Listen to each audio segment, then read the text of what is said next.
Қайырлы күн баршаңызға. Бүгін сіздермен өрік қосылған самса жасап үйренеміз, яғни самсушки с курагой жасаймыз. Ең бірінші заттарымыздың барлығын дайындап аламыз. Барлық затымыз бөлме температурасында болуы қажет. Айран, май және жұмыртқамызды жақсылап араластырамыз. Үстіне разрыхитель, яғни қамыр қопсытқыш саламыз. Оның үстіне бірден ұнымызды салып қамыр илейміз. Міне осындай қамыр шығады. Қолымызға сәл жабысатындай болуы қажет. Қамырымыз дайын болғаннан кейін 15 минутқа холодильникке салып қоямыз. Ары қарай начинкасын дайындаймыз. Ол үшін бізге өрік қажет болады, су қажет болады. Екеуін газға қойып, бір қайнағанша қойып қоямыз.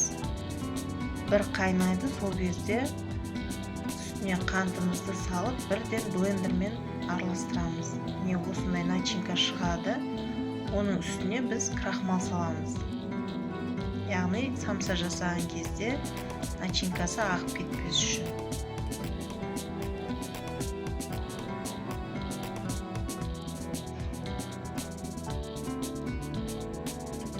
Міне бізде осындай начинка шықты. Бұл әлі ыстық күйінде, сол үшін толықтай суығанша қойып қоямыз. Біздің тестамыз демалды. Тестаны алып, әрқайсысын 35 граммнан бөліп шықтым. Міне тура самса жасаған сияқты осылай бөліп жайып аламыз. Ортасына начинкамызды салып, дәл самса түйгендей түйіп шығамыз.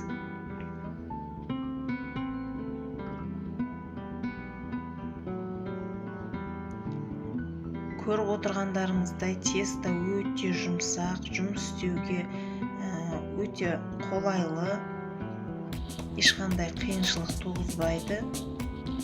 Осылай өріп шығамыз.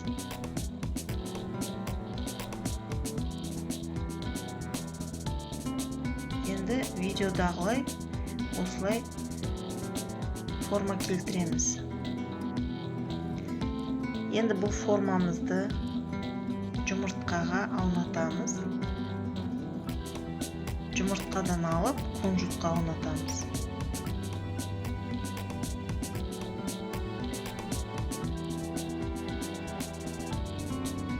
Міне бізде осындай самса шықты.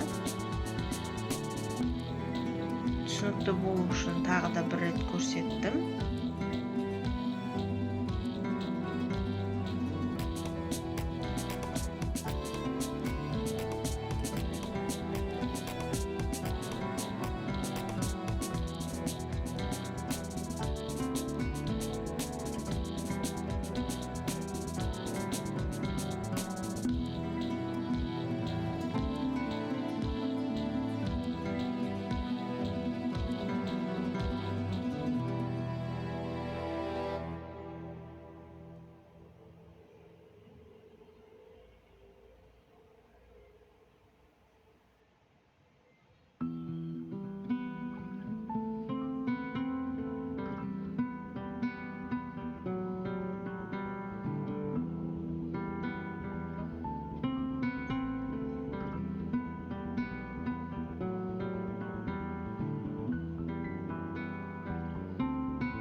Енді дайын болған самсаларымызды 180 градуста беті сәл қызарғанша пісіріп аламыз. Әркімнің пеші әртүрлі болғандықтан 180 градусқа қойып, осындай түске енгенше пісіріп аласыздар.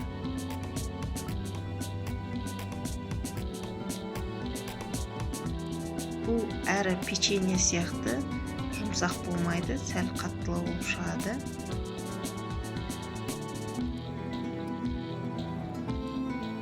Үгілмелі деп айтсам да болады.